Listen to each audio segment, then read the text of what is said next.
Chapter 5, in which the hero makes his first appearance and is at once locked up. With the respect that was due to holy men, Sir Godfrey removed his helmet and stood waiting in a decent attitude of attention to the hymn, although he did not understand a single word of it.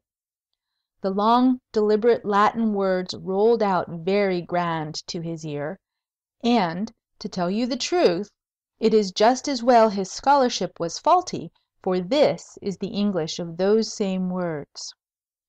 It is my intention to die in a tavern, with wine in the neighbourhood, close by my thirsty mouth, that angels in chorus may sing when they reach me, "Let Bacchus be merciful unto this wine–bibber." But so devoutly did the monks dwell upon the syllables, so earnestly were the arms of each one folded against his breast, that you would never have suspected any unclerical sentiments were being expressed. The proximity of so many petticoats and kirtles caused considerable restlessness to Hubert, but he felt the burning eye of the Grand Marshal fixed upon him, and sang away with all his might. Sir Godfrey began to grow impatient. "Hem!" he said, moving his foot slightly. This proceeding, however, was without result. The pious chant continued to resound, and the monks paid not the least attention to their visitors, but stood up together in a double line, vociferating Latin with as much zest as ever. "Mort d'aieul!" growled Sir Godfrey, shifting his other foot, and not so gingerly this second time. By chance the singing stopped upon the same instant, so that the Baron's remark and the noise his foot had made sounded all over the room. This disconcerted him, for he felt his standing with the Church to be weak, and he rolled his eyes from one side to the other, watching for any effect his disturbance might have made. But, with the breeding of a true man of the world, the Grand Marshal merely observed, "Benedicite, my son." "Good morning, Father," returned Sir Godfrey. "And what would you with me?" pursued the so-called Father Anselm. "Speak, my son." "Well, the fact is," the Baron began, marching forward, but he encountered the eye of the Abbot, where shone a cold surprise at this over-familiar fashion of speech. So he checked himself, and, in as restrained a voice as he could command, told his story. How his daughter had determined to meet the Dragon and so save Wantley. How nothing that a parent could say had influenced her intentions in the least, and now he placed the entire matter in the hands of the Church. "Which would have been more becoming if you had done it at the first," said Father Anselm reprovingly. Then he turned to Miss Elaine, who all this while had been looking out of the window with the utmost indifference. "How is this, my daughter?" he said gravely in his deep voice. "Oh, the dear blessed man!" whispered Mistletoe admiringly to herself. "It is as you hear, Father," said Miss Elaine, keeping her eyes away. "And why do you think that such a peril upon your part would do away with this dragon?" "Says not the legend so?" she replied. "And what may the legend be, my daughter?" With some surprise that so well-informed a person as Father Anselm should be ignorant of this prominent topic of the day, Sir Godfrey here broke in and narrated the legend to him with many vigorous comments. "Ah, yes," said the Father, smiling gently when the story was done. "I do now remember that some such child's tale was in the mouths of the common folk once, but methought the nonsense was dead long since."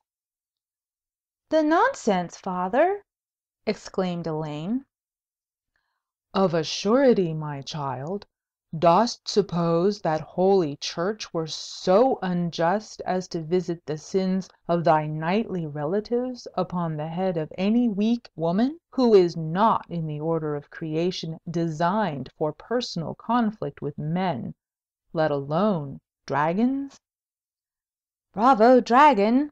thought Hubert as he listened to this wily talk of his chief. But the words weak woman had touched the pride of Miss Elaine.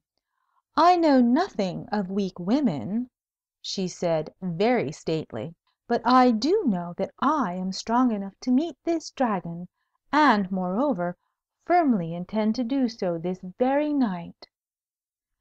"Peace, my daughter," said the monk, "and listen to the voice of thy mother the Church speaking through the humblest of her servants. This legend of thine holds not a single grain of truth. 'Tis a conceit of the common herd, set afoot by some ingenious fellow who may have thought he was doing a great thing in devising such fantastic mixture. True it is that the monster is a visitation to punish the impiety of certain members of thy family. True it is that he will not depart until a member of that family perform a certain act. But it is to be a male descendant." Now Sir Godfrey's boy Roland was being instructed in knightly arts and conduct away from home. "Who told you that?" inquired the Baron, as the thought of his precious wine cellar came into his head. "On last Christmas Eve I had a vision," replied Father Anselm. "Thy grandfather, the brave youth who by journeying to the Holy War averted this curse until thine own conduct caused it to descend upon us, appeared to me in shining armour. 'Anselm,' he said, and raised his right arm, 'the dragon is a grievous burden on the people. I can see that from where I am. Now, Anselm, when the fitting hour shall come, and my great grandson's years be mature enough to have made a man of him, let him go to the next holy war that is proclaimed, and on the very night of his departure the curse will be removed and our family forgiven. More than this, Anselm, if any male descendant from me direct shall at any time attend a crusade when it is declared, the country will be free for ever.' So saying, he dissolved out of my sight in a silver gleaming mist." Here Father Anselm paused, and from under his hood watched with a trifle of anxiety the effect of his speech. There was a short silence, and then Sir Godfrey said, "Am I to understand this thing hangs in the event of another crusade?" The Abbot bowed. "Meanwhile, till that event happens, the dragon can rage unchecked?" The Abbot bowed again. "Will there be another crusade along pretty soon?" Sir Godfrey pursued. "These things lie not in human knowledge," replied Father Anselm. He little dreamed what news the morrow's sun would see. "Oh, my sheep!" groaned many a poor farmer. "Oh, my Burgundy!" groaned Sir Godfrey. "In that case," exclaimed Elaine, her cheeks pink with excitement, "I shall try the virtue of the legend, at any rate." "Most impious, my daughter, most impious will such conduct be in the sight of Mother Church," said Father Anselm.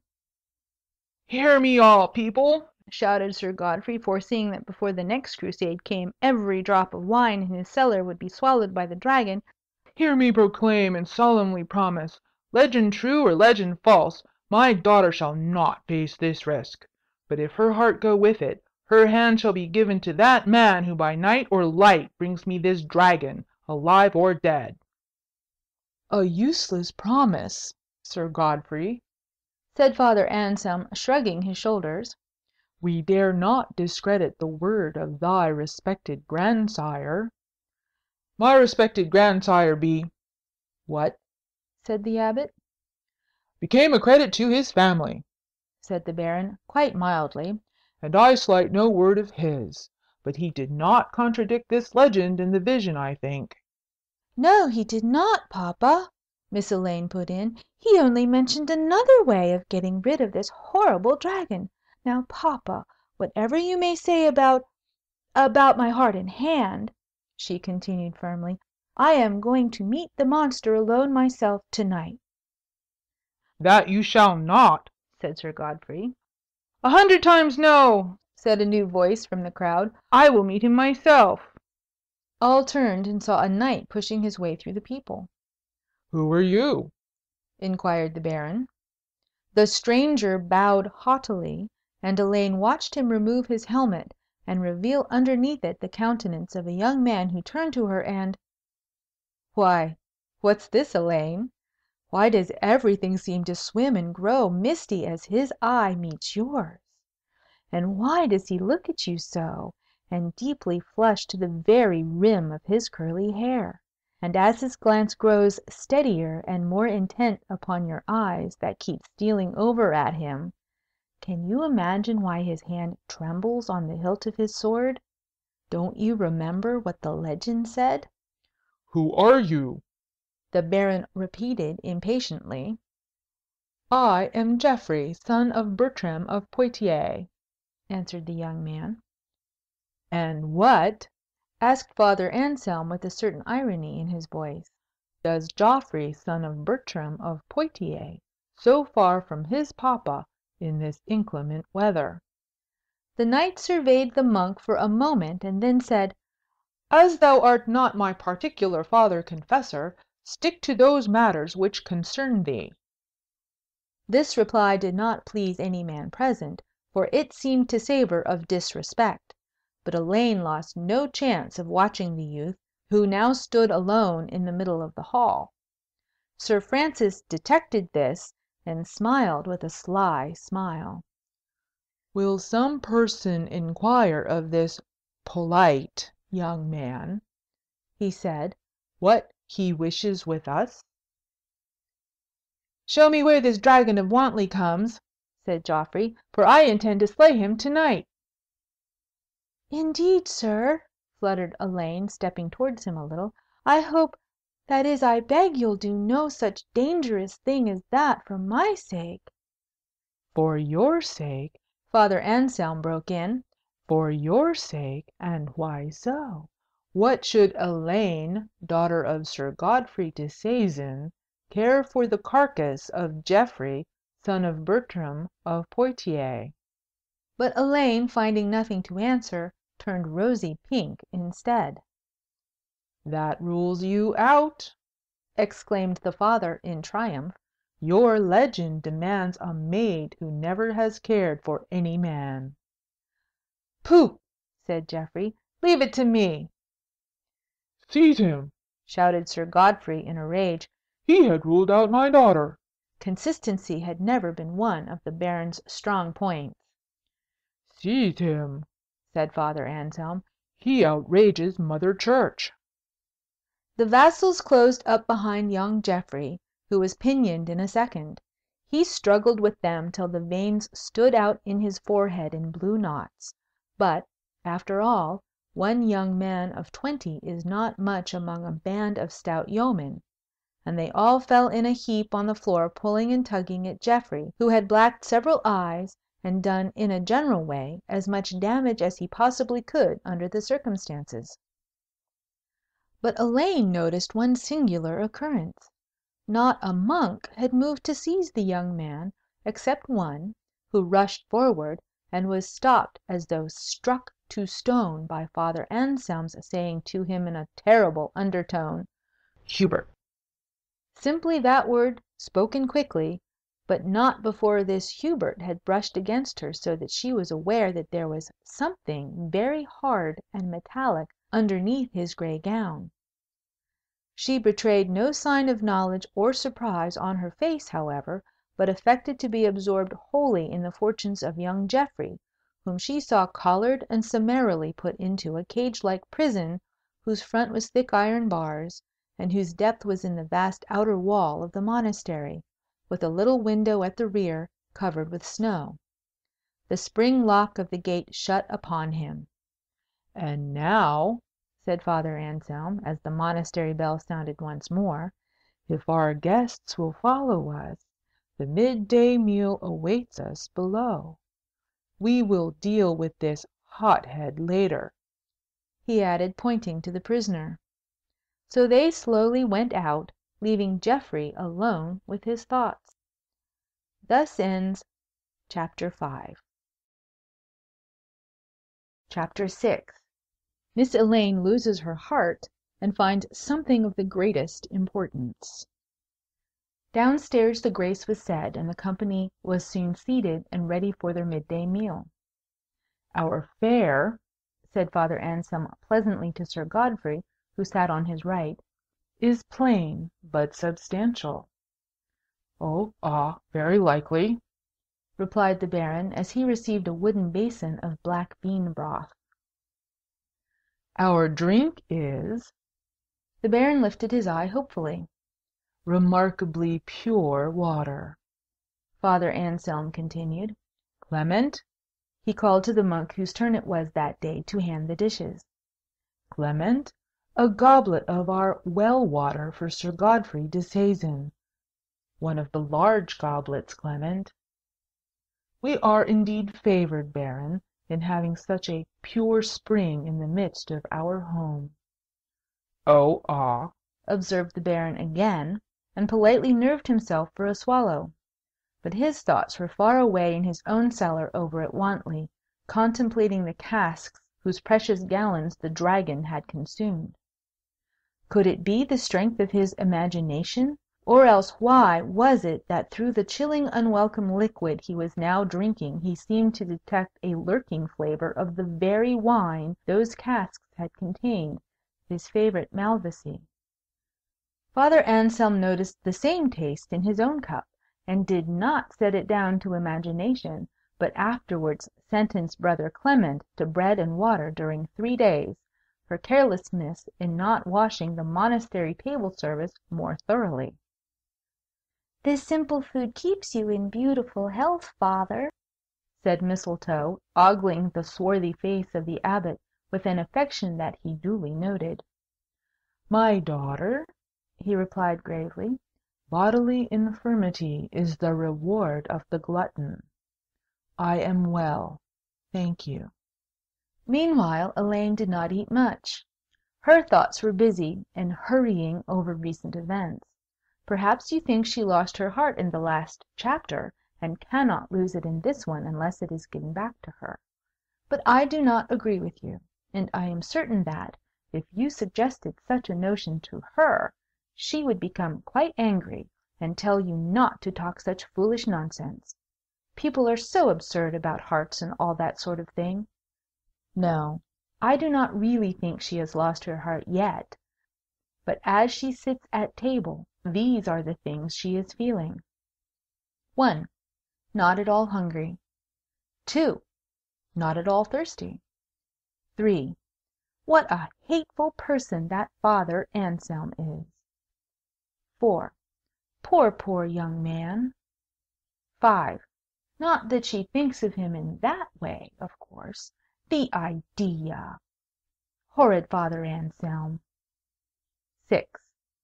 Any girl at all, no, not girl, anybody at all, who had human justice would feel exactly as she did about the whole matter. 7. He was very good-looking, too. 8. Did he have? Yes, they were blue, very, very dark blue. 9. And a mustache? Well, yes. Here she laughed, but no one noticed her idling with her spoon. Then her eyes filled with tears, and she pretended to be absorbed with the black bean broth, though, as a matter of fact, she did not see it in the least.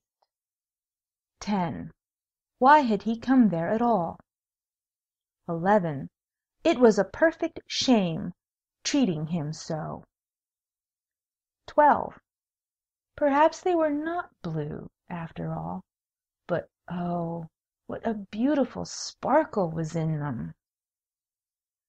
After this she hated Father Anselm worse than ever. and the more she hated him, the more some very restless, delicious something made her draw long breaths. She positively must go upstairs and see what he was doing and what he really looked like. This curiosity seized hold of her, and set her thinking of some way to slip away unseen. The chance came through all present becoming deeply absorbed in what Sir Godfrey was saying to Father Anselm. Such a low, coarse, untaught brute as a dragon, he explained, cannot possibly distinguish good wine from bad. Of a surety, no, responded the monk. You agree with me upon that point? Said the Baron. Most certainly. Proceed. Well, I'm going to see that he gets nothing but the cider and small beer after this. But how will you prevent him if he visit your cellar again? Father Anselm inquired. I shall change all the labels in the first place, the Baron answered.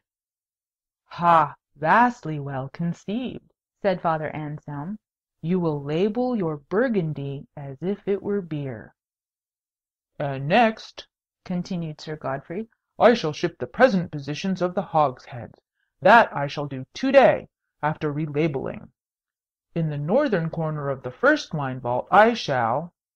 Just as he reached this point, it was quite wonderful how strict an attention every monk paid to his words. They leaned forward, forgetting their dinner, and listened with all their might. One of them, who had evidently received an education, took notes underneath the table. Thus it was that Elaine escaped observation when she left the refectory. As she came upstairs into the hall where Geoffrey was caged, she stepped lightly and kept where she could not be seen by him. All was quiet when she entered, but suddenly she heard the iron bars of the cage begin to rattle and shake, and at the same time Geoffrey's voice broke out in a rage. I'll twist you loose, he said. You rattle shake. You kick bang. And here the shocking young man used words so violent and wicked that Elaine put her hands tight over her ears.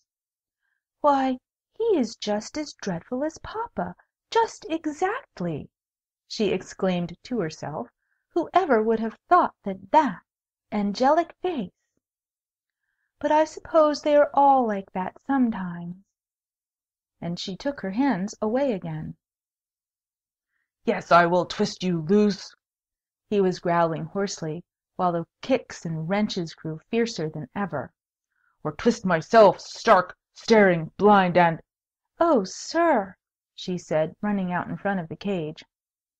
He stopped at once and stood looking at her. His breastplate and gauntlets were down on the floor, so his muscles might have more easy play in dealing with the bars. Elaine noticed that the youth's shirt was of very costly Eastern silk. I was thinking of getting out, he said at length, still standing and looking at her. I thought I might, that is, you might, began Miss Elaine, and stopped. Upon which another silence followed. Lady, who sent you here? He inquired. Oh, they don't know, she replied hastily, and then seeing how bright his face became, and hearing her own words, she looked down, and the crimson went over her cheeks as he watched her. Oh, if I could get out, he said desperately. Lady, what is your name, if I might be so bold? My name, sir, is Elaine. Perhaps there is a key somewhere, she said. And I am called Geoffrey, he said in reply. I think we might find a key, Elaine repeated. She turned towards the other side of the room, and there hung a great bunch of brass keys dangling from the lock of a heavy door. Ah, Hubert, thou art more careless than Brother Clement, I think, to have left those keys in such a place. Quickly did Elaine cross to that closed door, and laid her hand upon the bunch. The door came open the next moment, and she gave a shriek to see the skin of a huge lizard beast fall forward at her feet, and also many cups and flagons that rolled over the floor, dotting it with little drops of wine. Hearing Elaine shriek, and not able to see from his prison what had befallen her, Geoffrey shouted out in terror to know if she had come to any hurt.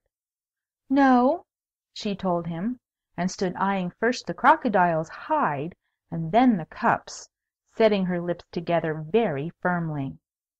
And they were not even dry, she said after a while, for she began to guess a little of the truth. Not dry? Who? Inquired Geoffrey.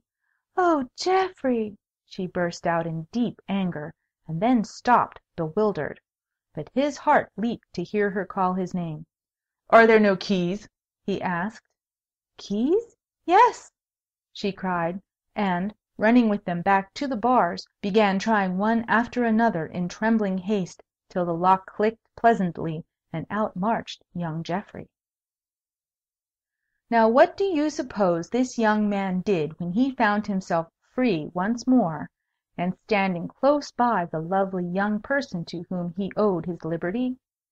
Did he place his heels together and let his arms hang gracefully, and so bow with respect and a manner at once dignified and urbane, and say, Miss Elaine, permit me to thank you for being so kind as to let me out of prison?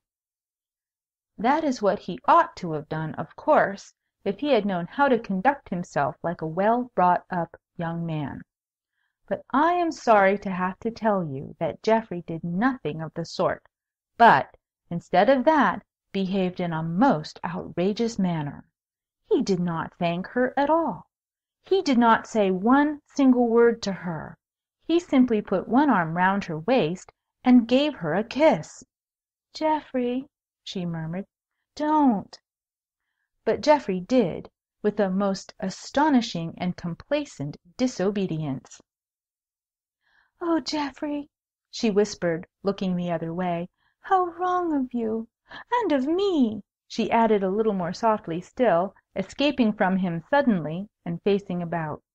I don't see that, said Geoffrey. I love you, Elaine. Elaine, darling, Oh, but you mustn't, answered she, stepping back as he came nearer. This was simply frightful. And so sudden. To think of her, Elaine! But she couldn't think at all. Happy? Why, how wicked! How had she ever? No, you must not, she repeated, and backed away still farther.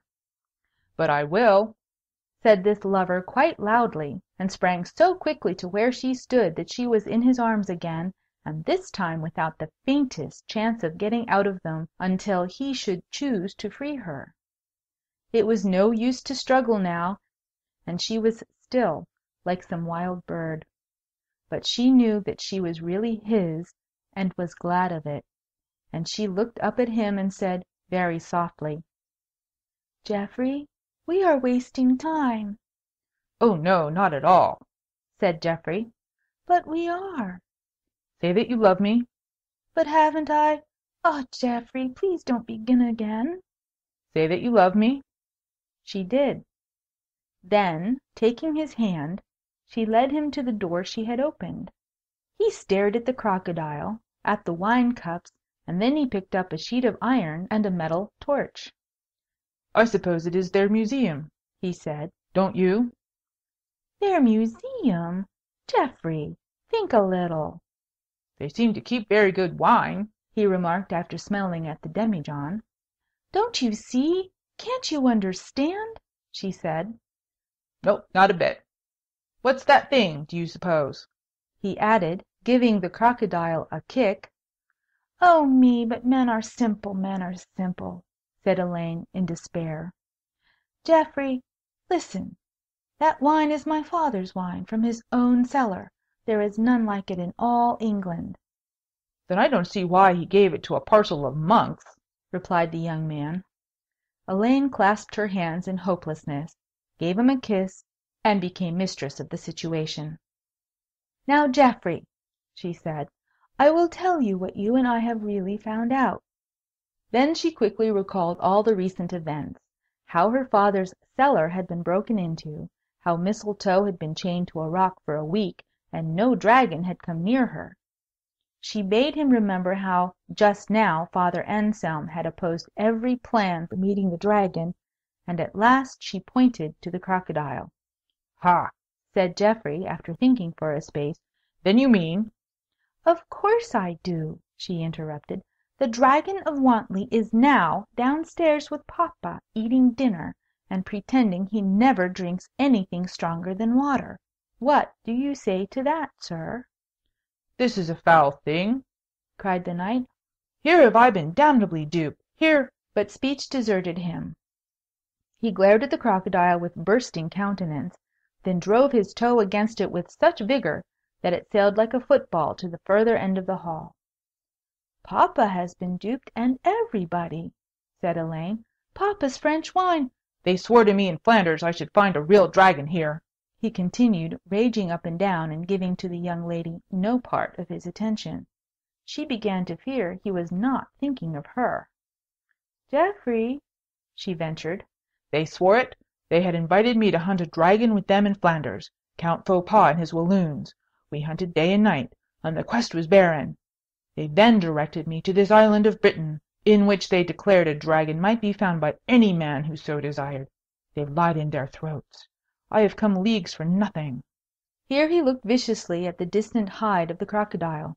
"But I shall slay the monk," he added, "a masquerading caitiff, lying varlets, and all for nothing. The monk shall die, however." "Have you come for nothing, Geoffrey?" murmured Elaine. 3 years have I been seeking dragons in all countries, chasing deceit over land and sea, and now once more my dearest hope falls empty and stale. Why, what's this?" A choking sound beside him stopped the flow of his complaints. "Oh, Geoffrey! Oh, miserable me!" The young lady was dissolved in tears. "Elaine, dearest, don't!" "You said you had come for nothing, and it was all stale." "Ha! I am a fool indeed. But it was the dragon, dearest. I had made so sure of an honest one in this adventure." "Oh, oh!" went Miss Elaine, with her head against his shoulder. "There, there! You're sweeter than all the dragons in the world, my little girl," said he. And although this does not appear to be a great compliment, it comforted her wonderfully in the end, for he said it in her ear several times without taking his lips away. "Yes," he continued, "I was a fool. By your father's own word, you're mine. I have caught the dragon. Come, my girl, we'll down to the refectory forthwith and denounce him." With this he seized Elaine's hand and hastily made for the stairs. "But hold, Geoffrey, hold! Oh, I am driven to act not as maidens should," sighed Elaine. "He it is who ought to do the thinking, but dear me, he does not know how. Do you not see we should both be lost were you to try any such wild plan?" "Not at all. Your father would give you to me." "Oh, no, no, Geoffrey. Indeed, papa would not. His promise was about a dragon. A live or a dead dragon must be brought to him. Even if he believed you now, even if that dreadful Father Anselm could not invent some lie to put us in the wrong, you and I could never. That is, papa would not feel bound by his promise simply because you did that. There must be a dragon somehow." "How can there be a dragon if there is not a dragon?" asked Geoffrey. "Wait, wait, Geoffrey. Oh, how can I think of everything all at once?" And Elaine pressed her hands to her temples. "Darling," said the knight, with his arms once more around her, "let us fly now." "Now? They would catch us at once." "Catch us? Not they. With my sword—" "Now, Geoffrey, of course you are brave. But do be sensible. You're only one. No! I won't even argue such nonsense. They must never know about what we have been doing up here, and you must go back into that cage at once." "What, and be locked up, and perhaps murdered to-night, and never see your face again?" "But you shall see me again, and soon. That is what I'm thinking about." "How can you come in here, Elaine?" "You must come to me. I have it. To-night, at 11:30, come to the cellar door at the Manor, and I will be there to let you in. Then we can talk over everything quietly. I have no time to think now." "The cellar? At the Manor? And how, pray, shall I get out of that cage?" "Cannot you jump from the little window at the back?" Geoffrey ran in to see. "No," he said, returning. "It is many spans from the earth." Elaine had hurried into the closet, whence she returned with a dusty coil of rope. "Here, Geoffrey, quickly! Put it about your waist. Wind it so. But how clumsy you are!" He stood smiling down at her, and she very deftly wound the cord up and down, over and over his body, until its whole length lay comfortably upon him. "Now your breastplate, quick!" She helped him put his armour on again, and, as they were engaged at that, singing voices came up the stairs from the distant dining-hall. "The Grace!" she exclaimed. "They will be here in a moment." Geoffrey took a last kiss, and bolted into his cage. She, with the keys, made great haste to push the crocodile and other objects once more into their hiding-place. Cups and flagons and all rattled back without regard to order, as they had already been flung not 2 hours before. The closet doors shut, and Elaine hung the keys from the lock as she had found them. "Half-past 11," she said to Geoffrey, as she ran by his cage towards the stairs. One more, darling, please. One through the bars. He besought her in a voice so tender that for my part I do not see how she had the heart to refuse him. But she continued her way, and swiftly descending the stairs was found by the company, as they came from the hall, busily engaged in making passes with Sir Godfrey's sword, which he had left leaning near the door. "A warlike daughter, Sir Godfrey," said Father Anselm. "Ah, if I were a man to go on crusade!"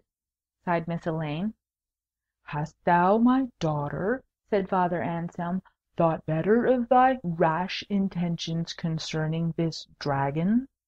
"I am travelling towards better thoughts, father," she answered. But Sir Francis did not wholly believe the young lady, and was not at rest until Sir Godfrey assured him her good conduct should be no matter of her own choosing. "You see," insinuated the Abbot, "so sweet a maid as yours would be a treat for the unholy beasts. A meal like that would incline him to remain in a neighbourhood where such dainties were to be found." "I'll have no legends and fool's tricks," exclaimed the Baron. "She shall be locked in her room to-night." "Not if she can help it," thought Miss Elaine. Her father had imprudently spoken too loud. "'Twere a wise precaution," murmured Father Anselm. "What are all the vintages of this earth by the side of a loving daughter?" "Quite so, quite so," Sir Godfrey assented. "Don't you think," he added wistfully, "that another crusade may come along soon?" "Ah, my son, who can say? Tribulation is our meted heritage. Were thy thoughts more high, the going of thy liquors would not cause thee such sorrow. Learn to enjoy the pure cold water." "Good afternoon," said the Baron. When all the guests had departed, and the door was shut safe behind them, the Father and his holy companions broke into loud mirth. "The Malvoisie is drunk up," said they. "To-night we'll pay his lordship's cellars another visit." Thus ends Chapter 6. Chapter 7 shows what curious things you may see if you don't go to bed when you are sent. To have steered a sudden course among dangerous rocks and rapids, and come safe through, puts in the breast of the helmsman a calm content with himself, for which no man will blame him. What in this world is there so lifts one into complacency as the doing of a bold and cool-headed thing? Let the helmsman sleep sound when he has got to land. But if his content overtake him still on the water, so that he grows blind to the treacherous currents that eddy where all looks placid to the careless eye, let him beware. Sir Francis came in front of the cage where sat young Geoffrey inside, on the floor. The knight had put his head down between his knees, and seemed doleful enough. "Aha!" thought Sir Francis, giving the motionless figure a dark look. "My hawk is moulting. We need scarcely put a hood on such a tercel." Next he looked at the shut door of the closet, and a shaft of alarm shot through him to see the keys hanging for anybody to make use of them that pleased. He thought of Elaine, and her leaving the table without his seeing her go. What if she had paid this room a visit? Perhaps that bird with head under wing in there, he mused, looking once more at Geoffrey, is not the simple-witted nestling he looks. My son, he called. But the youth did not care to talk, and so showed no sign. My son, peace be with you, repeated Father Anselm, coming to the bars and wearing a benevolent mien. Geoffrey remained quite still. If repentance for thy presumption hath visited thee, went on the Father. Hypocrite was the word that jumped to the youth's lips, but fortunately he stopped in time and only moved his legs with some impatience. I perceive with pain, my son, said Father Anselm, that repentance hath not yet visited thee. Well, 'twill come, and that's a blessing too, he added, sighing very piously. He plays a part pretty well, thought Geoffrey as he listened. So will I. Then he raised his head. How long am I to stay in this place? he inquired, taking a tone of sullen humour, such as he thought would fit a prisoner. Certainly until thy present unbridled state of sin is purged out of thee, replied the Father. Under such a dose as thou art, Geoffrey remarked, that will be soon. This is vain talk, my son, said the Abbot. Were I of the children of this world, my righteous indignation, pooh, said Geoffrey, would light on thee heavily. But we who have renounced the world and its rottenness, here his voice fell into a manner of chanting, make a holiday of forgiving injuries, and find a pleasure even in pain. Open this door, then, Geoffrey answered, and I'll provide thee with a whole week of joy. Nay, said Father Anselm, I had never gathered from thy face that thou wert such a knave. At least in the matter of countenance I have the advantage of thee, the youth observed. I perceive, continued the Father, that I must instruct thy spirit in many things, submission among others. Therefore thou shalt bide with us for a month or two. That I'll not, shouted Geoffrey, forgetting his role of prisoner. She cannot unlock thee, Father Anselm said, with much art slipping Elaine into the discourse. Geoffrey glared at the Abbot, who now hoped to lay a trap for him by means of his temper, so he went further in the same direction. Her words are vainer than most women's, he said, though a lover would trust in them, of course. The knight swelled in his rage, and might have made I know not what unsafe rejoinder. But the cords that Elaine had wound about him naturally tightened as he puffed out, and seemed by their pressure to check his speech and bid him be wary. So he changed his note and said haughtily, Because thy cowl and thy gown shield thee, presume not to speak of one whose cause I took up in thy presence, and who is as high above thee in truth as she is in every other quality and virtue. This callow talk, my son, said the Abbot quietly, wearies me much. Lay thee down and sleep thy sulks off, if thou art able. Upon this he turned away to the closet where hung the brass keys, and opened the door a crack. He saw the hide of the crocodile leaning against it, and the overturned cups. Just as that boy Hubert packed them, he thought to himself in satisfaction. No one has been prying here. I flatter myself upon a skilful morning's work. I have knocked the legend out of the Baron's head. He'll see to it the girl keeps away. And as for yon impudent witling in the cage, we shall transport him beyond the seas, if convenient. If not, a knife in his gullet will make him forget the Dragon of Wantley. Truly, I am master of the situation. And as his self-esteem grew, the Grand Marshal rubbed his hands and went out of the hall, too much pleased with himself to notice certain little drops of wine dotted here and there close by the closet, and not yet quite dry, which had his eye fallen upon them might have set him a-thinking. So Geoffrey was left in his prison to whatever comfort meditation might bring him, and the monks of Oyster-le-Main took off their gowns and made themselves ready for another visit to the wine cellars of Wantley Manor. The day before Christmas came bleakly to its end over dingle and fen, and the last gray light died away. Yet still you could hear the hissing snow beat down through the bramble-thorn and the dry leaves. After evening was altogether set in, Hubert brought the knight a supper that was not a meal a hungry man might be over-joyful at seeing, yet had Hubert, in a sort of fellowship towards one who seemed scarcely longer seasoned in manhood than himself, and whom he had seen blacken eyes in a very valiant manner, secretly prepared much better food than had been directed by his worship the abbot. The prisoner feigned sleep, and started up at the rattle which the plate made as it was set down under his bars. "Is it morning?" he asked. Morning, forsooth, Hubert answered. 3 more hours, and we reach only midnight.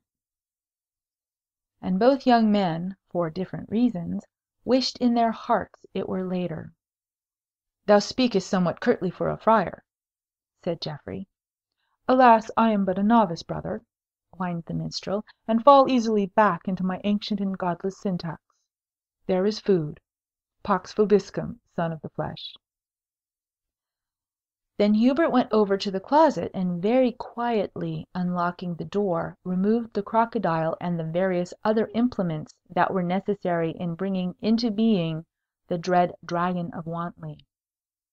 He carried them away to a remote quarter of the monastery, where the guild began preparations that should terrify any superstitious witness of their journey to get the Baron's wine. Geoffrey, solitary and watchful in his chilly cage, knew what work must be going on, and waited his time in patience. At supper over at Wantley there was but slight inclination to polite banter. Only the family chaplain, mindful that this was Christmas Eve, attempted to make a little small talk with Sir Godfrey. Christmas, he observed to the Baron, is undoubtedly coming.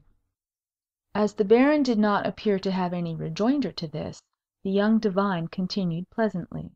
Though indeed, he said, we might make this assertion upon any day of the 365, and, I think, remain accurate. The celery, growled the Baron, looking into his plate. Quite so, cried the chaplain cheerily. He had failed to catch the remark. Though of course everything does depend on one's point of view after all. That celery, Whelpdale, roared Sir Godfrey. The terrified Buttons immediately dropped a large venison pasty into Mrs. Mistletoe's lap. She, having been somewhat tried of late, began screeching. Whelpdale caught up the celery and blindly rushed towards Sir Godfrey, while Popham, foreseeing trouble, rapidly ascended the sideboard. The Baron stepped out of Whelpdale's path, and as he passed by administered so much additional speed that little Buttons flew under the curtained archway and down many painful steps into the scullery, and was not seen again during that evening. When Sir Godfrey had reseated himself, it seemed to the Reverend Hucbald, such was the chaplain's name, that the late interruption might be well smoothed over by conversation. So he again addressed the Baron.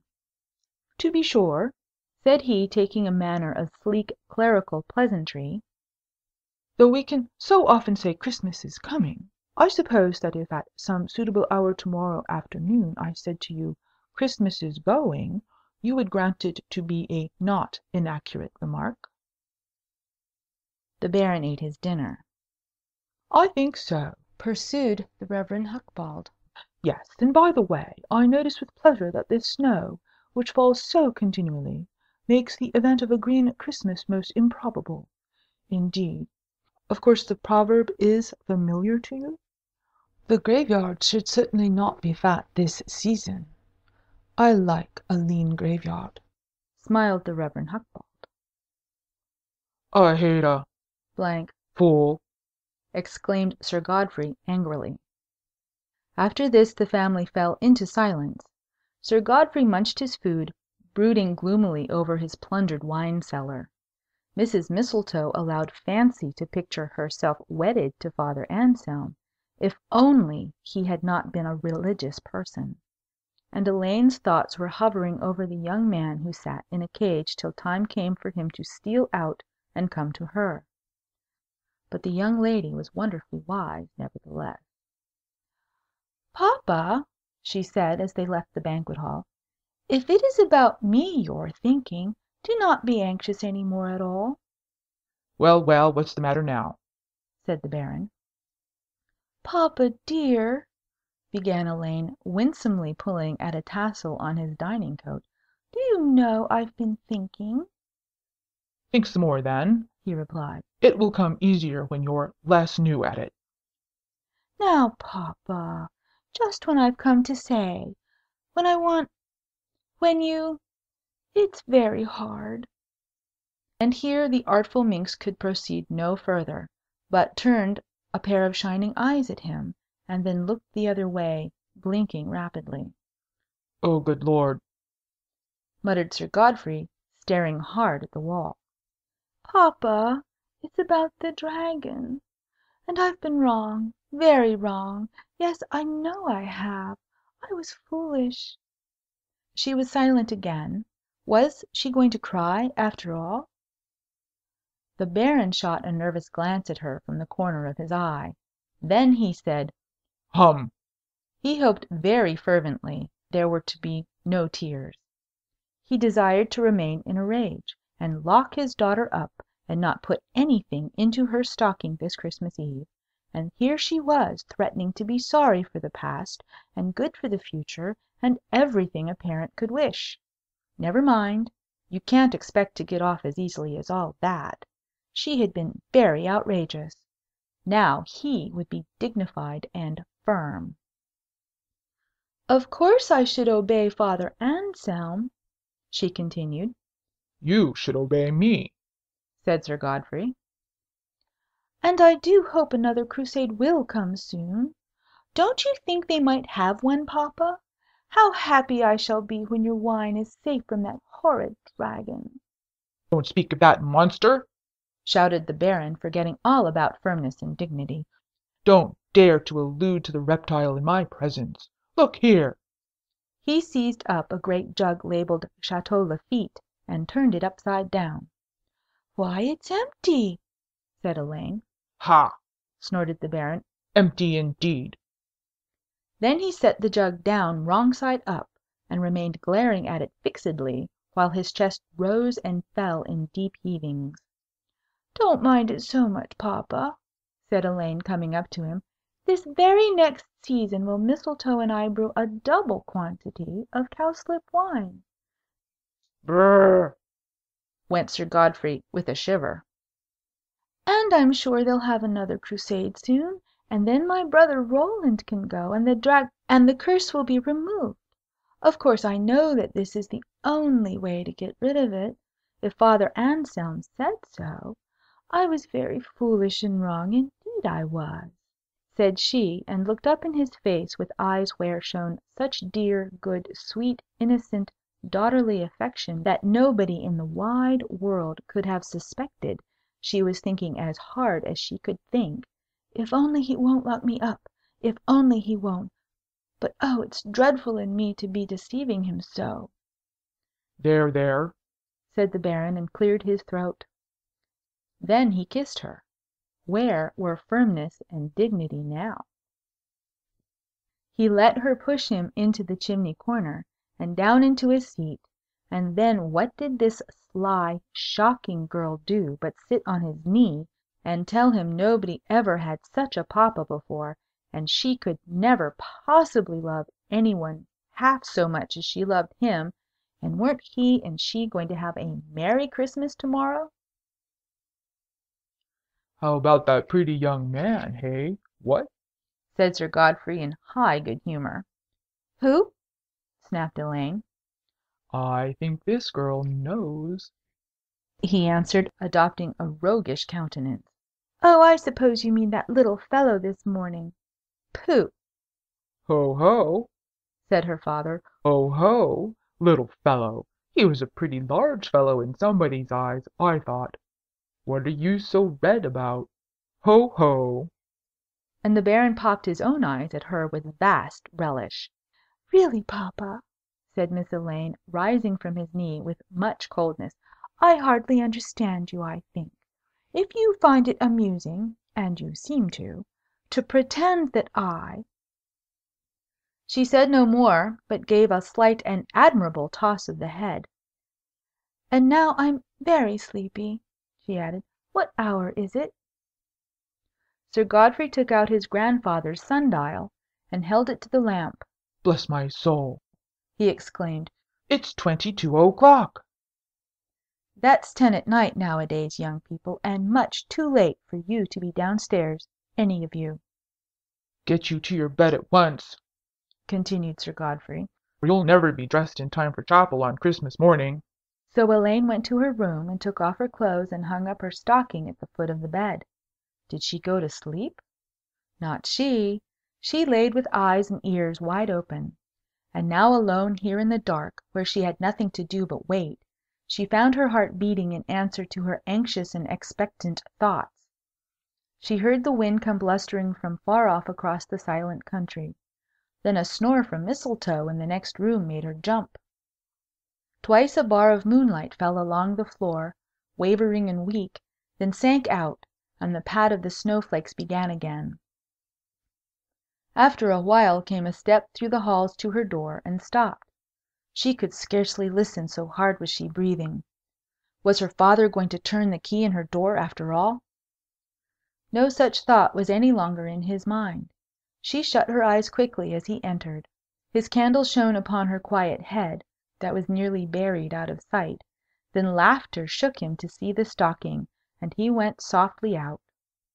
He had put on his bedroom slippers, but as he intended to make a visit to the cellar before retiring, it seemed a prudent thing to wear his steel breastplate, and over this he had slipped his quilted red silk dressing-gown, for it was a very cold night. Was there a sound away off somewhere out of doors? No. He descended heavily through the sleeping house.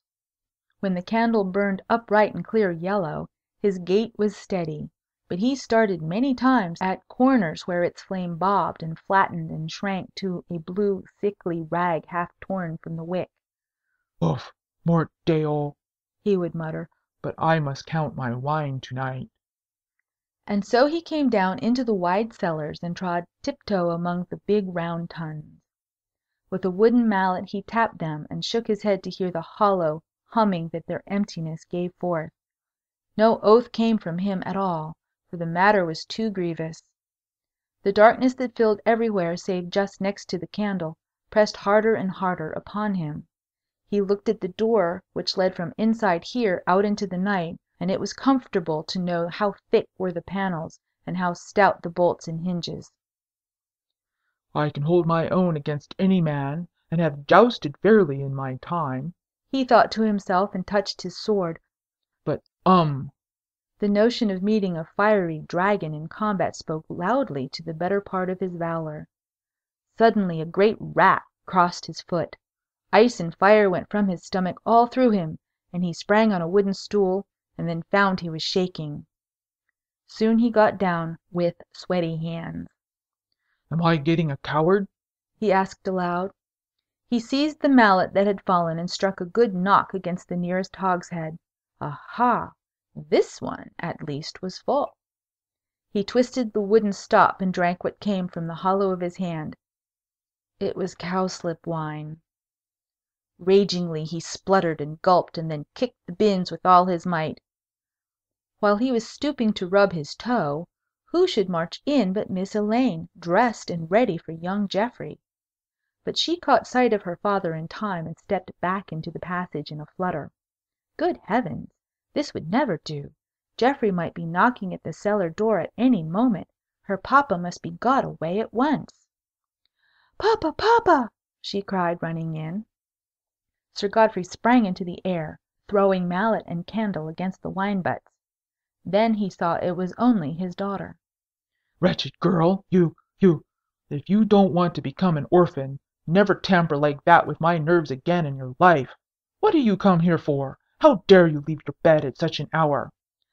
"Oh, mercy, forgive us!" whimpered a new voice. There was Mistletoe at the door of the passage, a candle lifted high above her head and wobbling, so that it shook the grease all over her nightcap. With the other hand she clutched her camisole, while beneath a yellow flannel petticoat her fat feet were rocking in the raw wool foot mittens she wore. "Oh, dear! Oh, Sir Godfrey! Oh, me!" said she. Saint Charity! What do you want? Holy ragbag, what's the matter? Is everybody in my house going stark mad? Here the Baron fell over the stool in the dark. Give me my candle, he roared. Light my candle. What business have either of you to come here? "Please, sir, it's Miss Elaine I came for. Oh, me! I'll catch my death of cold. Her door shutting waked me upstairs. Oh, dear! Where are we coming to?" You old mattress, said Sir Godfrey. Then he turned to his daughter. But this young lady had had a little time to gather her thoughts in, so she cut short all awkward questionings with excellent promptness. "Papa," she began breathlessly. "There! I heard it again!" Heard it? What? cried the Baron, his eyes starting. "It waked me upstairs, and I ran to get you in your rooms, and you—" What's it? What waked you? broke in Sir Godfrey, his voice rising to a shriek. "There it is again!" exclaimed Elaine, clasping her hands. "He's coming! I hear him! The dragon! Oh!" With this she pretended to rush for the passage, where the squeaks of Mistletoe could be heard already growing distant in the house. Away bolted Sir Godfrey after her, shouting to Elaine in terror undisguised, Lock your door! Lock your door! as he fled upstairs. So there stood Miss Elaine alone with the coast clear and no danger from these two courageous guardians. Then came a knock from outside, and her heart bounded as she ran through the cellar and undid the door. "You darling!" said Geoffrey, jumping in with legs all covered with snow. He left the door open wide, and had taken 4 or 5 kisses at the least before she could stop him. "The moon was out for a while," he continued, "and the snow stopped, so I came a long way round about, that my tracks should not be seen. That's good strategy." But this strange young lady said no word, and looked at him as if she were going to cry. "Why, what's the matter, dear?" he asked. "Oh, Geoffrey! I have been deceiving papa so." "Pooh! It's not to be thought of." "But I can't help thinking. I never supposed I could do so, and it comes so terribly easy. And I'm not a bit clever when I'm good. And oh!" She covered her face and turned away from him. "Stuff and nonsense!" Geoffrey broke out. "Do be reasonable. Here is a dragon. Isn't there?" "Yes." "And everybody wants to get rid of him?" "Yes." "And he's robbing your father?" "Yes." "So you're acting for your father's good?" "Yes." "Then—" "Now, Geoffrey, all your talking doesn't hide the badness in the least bit." She was silent again, then suddenly seemed greatly relieved. "I don't care," she declared. "Papa locked me up for a whole week, when all I wanted was to help him and everybody get rid of the dragon, and I am too old to be treated so. And now I am just going to pretend there's a dragon when there's not. Oh, what's that?" This time it was no sham. Faint and far from the direction of Oyster-le-Main came the roar of the Dragon of Wantley over fields and farms. Thus ends Chapter 7.